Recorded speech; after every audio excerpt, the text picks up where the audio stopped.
Coming up next on Arizona Horizon, Donald Trump claims the election is rigged. Can a national election be rigged? We'll talk about it. Also tonight, we'll look at the state of bees in Arizona and the U.S., and we'll learn about a new grant that opens up volunteer opportunities in Phoenix. Those stories next on Arizona Horizon. Arizona Horizon is made possible by contributions from the Friends of Arizona PBS, members of your PBS station. Thank you. Good evening and welcome to Arizona Horizon. I'm Ted Simons. A new Cronkite News Morrison Institute Arizona Republic poll of likely voters was released today, and it shows that Hillary Clinton is leading Donald Trump in Arizona. The poll results show Clinton with 43% of the vote compared to 38% for Trump. Arizonans also view Clinton slightly more favorably than Trump, 38% to 31%. Conversely, Arizona voters view Trump more unfavorably than Clinton. Voters were also asked about the U.S. Senate race between incumbent John McCain and Democratic challenger Ann Kirkpatrick. McCain with a considerable 11.5-point lead there. McCain is also viewed more favorably than Kirkpatrick, with unfavorable numbers a little bit tighter. Democrats are hoping to capitalize on Hillary Clinton's momentum in Arizona with a flurry of high-profile appearances around the state. Today, Clinton's daughter, Chelsea Clinton, made a campaign stop at the ASU campus in Tempe. Chelsea Clinton spoke at a Get Out the Vote rally at ASU's Memorial Union. It matters to me that my mom understands there can be no compromise with bigotry, but that we have to find common ground where it exists. So it matters to me that she does have a record of working with Republicans to overhaul adoption out of the foster care system, to create the Children's Health Insurance Program that ensures hundreds of thousands of low-income kids here in Arizona alone. Because I think we need that type of leadership where we never compromise on our principles, but we're always looking to advance progress. After my mom wins on November 8th, knock on wood, and hopefully after we elect Ann Kirkpatrick and turn the Senate blue, that we really will be able to quickly make progress in areas where we were starting to have real traction until 2016 overwhelmed everything else. And in just about 30 minutes, Hillary Clinton and Donald Trump will face off in the final presidential debate. This one from Las Vegas. We'll have post-debate analysis right here at 8 o'clock on a special edition of Arizona Horizon. Tonight's debate could very well find Donald Trump reiterating his concerns that the election is, in his words, rigged. Trump has called on his supporters to monitor polling places in search of voter fraud. But just how likely is voter fraud or a rigged election? We put those questions to Joe Canfield, an attorney with Ballard Spahr, specializes in elections. Good to see you again. Thanks for joining me. Donald Trump, the election is rigged. Your thoughts? I just don't agree. Our elections in the United States are incredibly secure, layers upon layers of safeguards that are built into the system from the time voters register to the time they show up at the polls to the time that the ballots are tabulated. The process is very transparent, it's very open, and it's very secure. So I'm just, not seeing where the rigging could possibly occur. Some quotes here from Donald Trump. The news media and Democrats are planning election fraud. How would that happen? I don't know. I really don't know. There have been isolated instances of fraud, sometimes with early balloting, but the kind of fraud that I think he's talking about was in-person fraud where someone shows up at the polls and claims to be someone else, or votes more than once, or a deceased person votes. It just doesn't happen. The system is really designed to prevent that from happening. These were issues that were rampant in the 19th century. And so, but the last 100 years, the United States has done a pretty good job of preventing those kinds of frauds. So another quote is, voter fraud is all too common. When he says this, it sounds like you disagree. It's not too common. It's not common. And these issues came up in 2004. The Arizona voters passed a law through the Citizen Initiative that requires evidence of citizenship at the time voters register. It also requires voters produce identification at the polls. Well, for years we were in the courts battling over allegations that these were laws that were designed to prevent something that wasn't happening. And you know, the facts largely played themselves out that way. The courts upheld these laws, said that the states can put these safeguards in place to guard against the potential for fraud. But was it a response to a widespread fraud that was happening? No. And that even made its way to the United States Supreme Court in 2008. And the court acknowledged that it just wasn't happening on a widespread basis. Can fraud on such a vast scale even happen? I mean, it just demands such widespread coordination. Does common sense dictate that this could even happen? It just can't happen in the United States, not by especially because of the way that our elections are designed. It's a very decentralized system. It's unlike other countries where the national government runs the elections, you know, prints ballots, tabulates them. In the United States, in Arizona, here in Maricopa County, it's all done at the local level. In Arizona, it's done at the county level. It's usually administered by elected officials, Republicans, Democrats, for the most part. And as I mentioned, the system has got safeguards in place so that there can be monitors that watch the tabulation, and it would just be very difficult to conduct some kind of a widespread fraud on the system. What about voting systems being hacked? Can that happen? It's certainly possible, and I say that with some caution because we also dealt with these issues because after the 2000 election, the Congress passed the Help America Vote Act, required that there be an electronic voting system in every precinct to accommodate disabled voters. Well, there was immediately concerns that these electronic systems could be hacked and the results could be changed. And one election official in Florida even allowed hackers to come in, open the back of the system, and sure enough, you know, they were able to hack it. Well, you know, that's true of any computer system, but our system, and our system is reflective of most systems throughout the United States, is incredibly secure that no one is going to get that kind of access. Even the election officials themselves that work within the system don't have that kind of access. And to make sure that the system works, we have post-election hand counts so that we actually, in Arizona, we randomly select precincts and batches of early votes, and we will hand count them, you know, in the day or two following the election to make sure that the machine tabulated, and that would catch those kinds of hacking if that actually occurred. It's never happened. I was going to say, because Arizona, we're paper-based here. We use machines, obviously, but it's paper-based. Not everywhere around the country paper-based, though? Or I heard Georgia was all electronic now. You know, and I don't know. Yeah, I remember that being an issue, but most of again, these would largely be concerns about the electronic systems that, like in Arizona, are used by disabled voters. There are very few votes are actually cast on those systems, but here, whenever somebody votes on one of those machines, a little paper receipt kind of tape actually memorializes the vote. So there is a paper trail. Yes. If anyone ever needed to audit it, and they do audit. Almost like an ATM machine. Exactly. Knows exactly what you're doing. Exactly. The idea of monitors at polling places, Donald Trump says he wants his supporters to be there and monitor for fraud. What would they be looking for? Well, the parties are able to have monitors in the polling places. They coordinate through the party chair with the election officials. Those folks can be inside the polling location. They can't interfere with voting, but they're there looking to see if there's any kind of intimidation, any kind of irregularities, any kind of problems. Sometimes issues come up, administrative issues, nothing that's intentional, but they're there to kind of flag those things. Now, in terms of sending people down to the polls to just monitor, you know, they're not going to be able to go in, except if they're voting. They can go in and vote and leave. Right. But we, in Arizona, like most other states, we have a 75-foot zone that surrounds a polling location. You're not to enter that zone unless you're there as an election official or as a voter. So can you yell and scream to your heart's content as long as you're 75 feet away? Sure. Yeah. Okay. So, but if you're 75 feet away, that's as close as the supporters would get.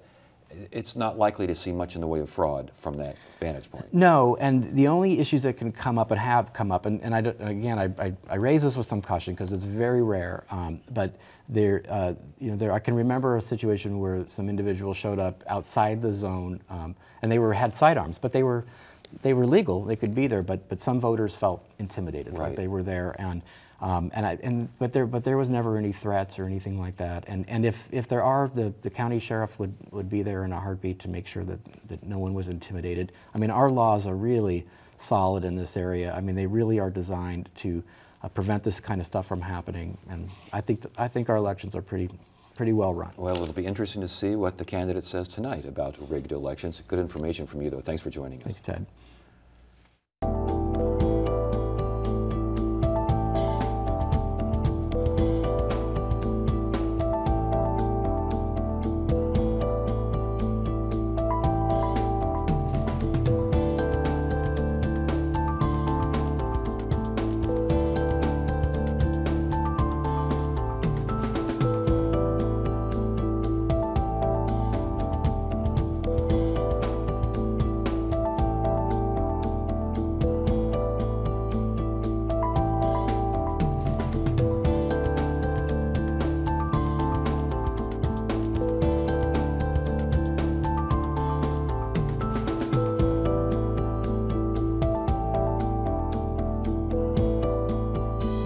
Inside scoop on what's happening at Arizona PBS.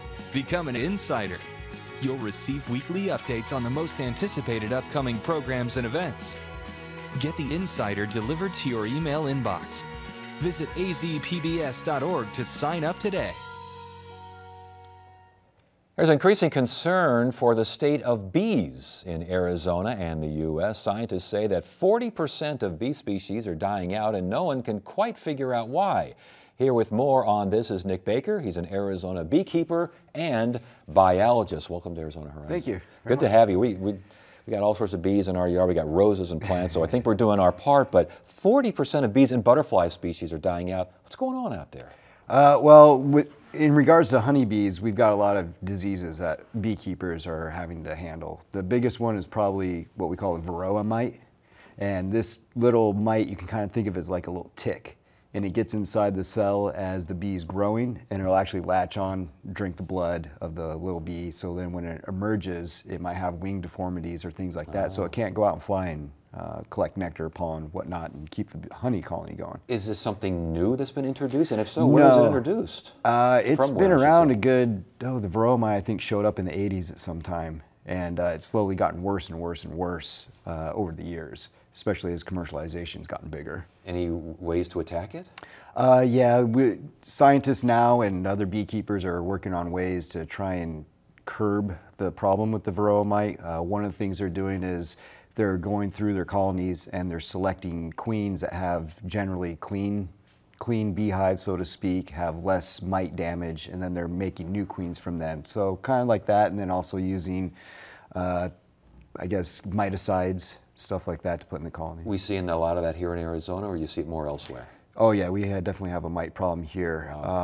It's something that I'm constantly fighting with myself. When I used to work at ASU doing research there, we had quite a couple of years where we had pretty bad mite problems. What got rid of it?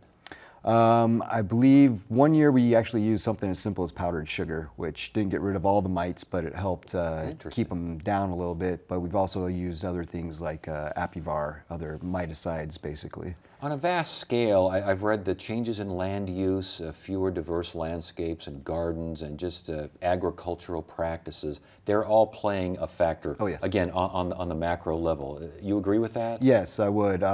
Here, our landscape's changing quite a bit. You know, we still have quite a bit of agriculture, but you know, as our cities are expanding, we're losing more and more of that. And it's actually harder for me to find places to place bees and keep them fed throughout the year. You know, certain parts of the state are, like I said, getting less agriculture, so the bees can tend to starve during certain parts of the year, like around this time. Climate change a factor? I couldn't really speak on that, but it is getting hotter here.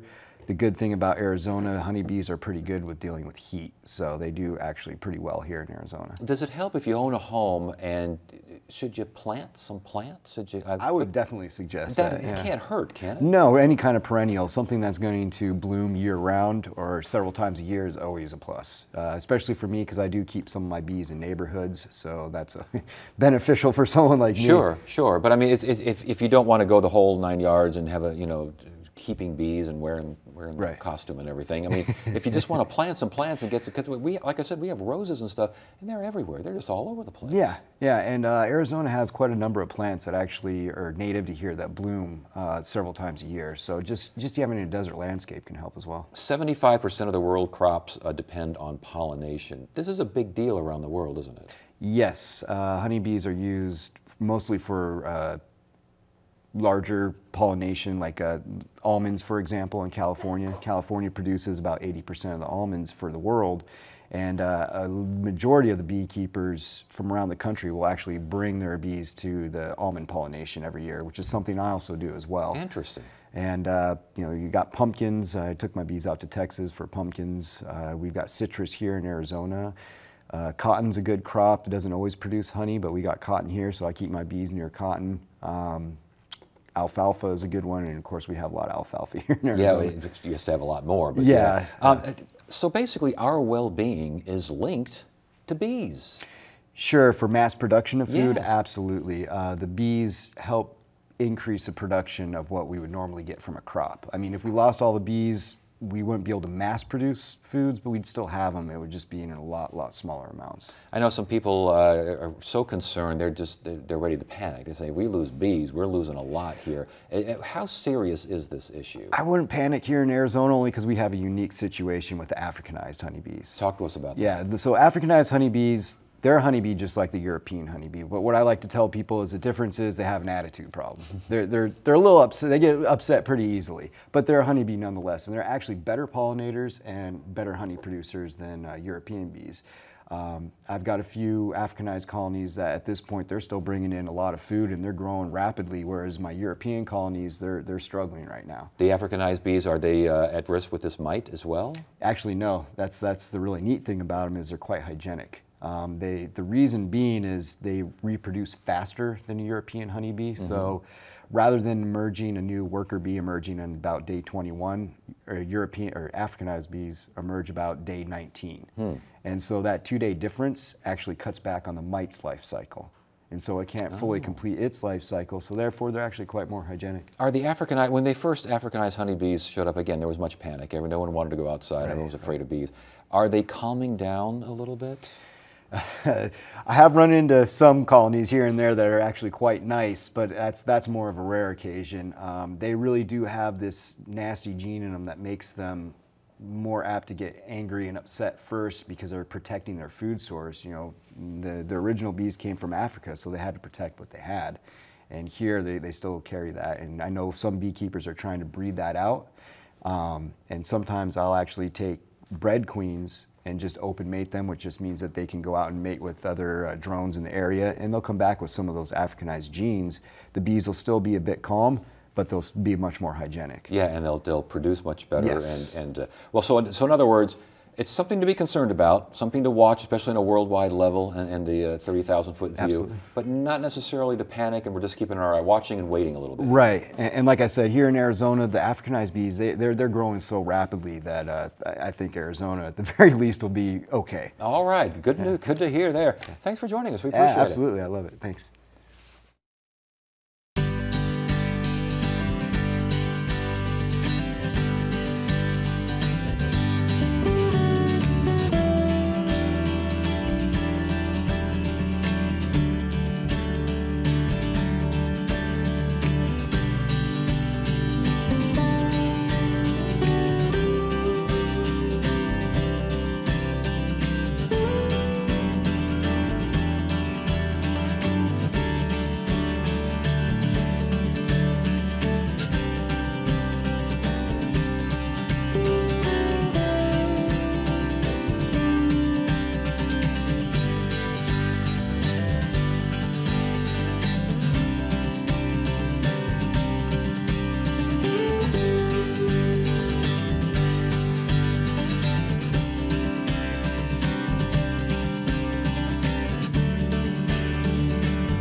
Tonight's edition of Arizona Giving and Leading looks at how the city of Phoenix was recently awarded a Cities of Service Leadership Grant, which will help strengthen Phoenix's volunteer efforts and citizen engagement. Michael Hammett, the city's Chief Service Officer, is here to talk about the grant. Welcome to Arizona Horizon. Thanks for having me. Cities of Service Grant. What are we talking about here? So Cities of Service is a nonprofit organization started by Mayor Bloomberg in New York City.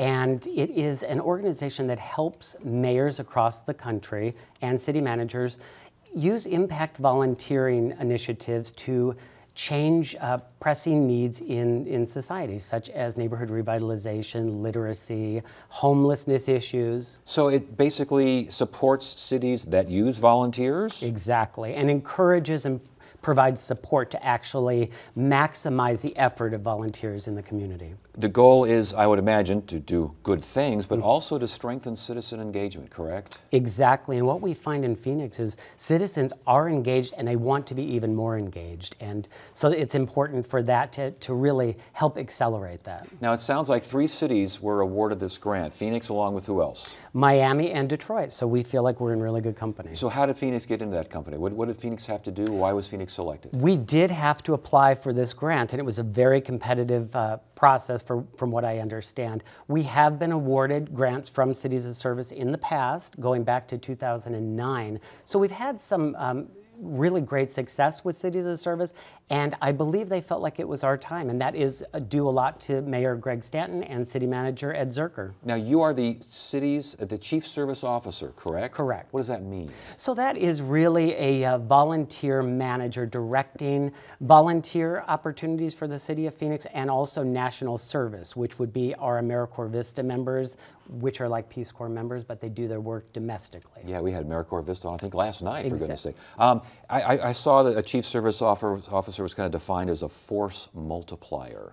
Right. What does that mean? So that, I know, that sounds like quite a heavy undertaking there, but really that is just taking that effort of volunteers in the community, the great work being done in departments across the city and also in nonprofits out in the community, bringing everybody together to the table to really maximize the effort and the impact. Kind of a conduit for business and community groups and these sorts of things? Exactly, and that's with the support out of New York from Cities of Service. Really, they keep us moving and keep us reaching our benchmark. How do they do that? I mean, how much involvement is from back there? It's great. I mean, I say this grant and working with Cities of Service it is not easy. They don't just give you the money and give you the grant and walk away and say, you know, come back in a year. They walk you through it. You have regular check-in calls. We get together with the Chief Service Officers from Miami and also Detroit. Yes. And we're coached, and we come together at convenings in New York and DC, and it's really intense, but the outcome is just tremendous. So let's put this into action. What are we going to see as a result of this grant? Well, right now we're putting together a citywide service plan, and that again is led by Mayor Greg Stanton, City Manager Ed Zerker, and we're kind of doing a landscape analysis. What's happening in the city already, and what do we want to do in terms of what the residents are saying they want to see in the community. We're putting together some programs. We have one called Love Your Block. There's a mini grant application, $1,000 for neighborhoods to do what they want in their community. They tell us what they want to do. Plant trees, something like that? Plant trees, murals, little free libraries. The grant application is out there in the community now. It's available at phoenix.gov, and you go to volunteer, and that's one of our programs right now that is also through a Cities of Service grant. And are things coming up here in the future, next couple of months or so, that we should watch out for? There are. We have some big events coming up, and they can find out information on that. Make a Difference Day is coming up October 22nd, and we have a big tree planting on November 13th near downtown Phoenix. So basically, we're talking up to $100,000, something along these lines? This was a $100,000 grant. It was funded through J.P. Morgan Chase. They're also very involved from New York, from their philanthropic arm, and also locally. They're very involved here at the local level, so we could not be more pleased. Spent over the course of 1 year, 2 years, however long you need it? It would be about 18 months to 2 years as when they'll get us up and running, and we'll have a strengthened volunteer effort at the City of Phoenix. All right. Well, congratulations to Phoenix on that, and good luck. Good to have you here. Thank you so much. All right. Good to see you. Thursday, On Arizona Horizon, we'll take a deeper look at the results of a new Cronkite-Morrison Arizona Republic poll on the upcoming election, and we'll have a debate over Prop 205, a measure that would approve recreational marijuana. That's on the next Arizona Horizon. Now, PBS coverage of the final presidential debate is next, and then join us for a roundtable discussion on a special post-debate edition of Arizona Horizon. That's it for now. I'm Ted Simons. Thank you so much for joining us. You have a great evening.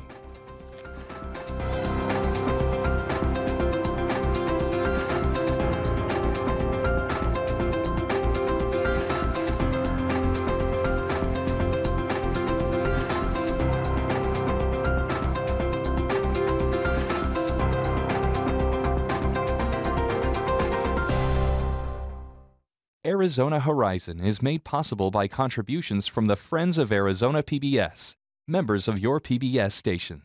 Thank you. Funding for Curate, the Arizona Arts and Culture Fund, is made possible by Signal Society members Eleanor Light and Judith Hards, and by you can become a curator of the arts on Arizona PBS. For more information, call 602-496-8888.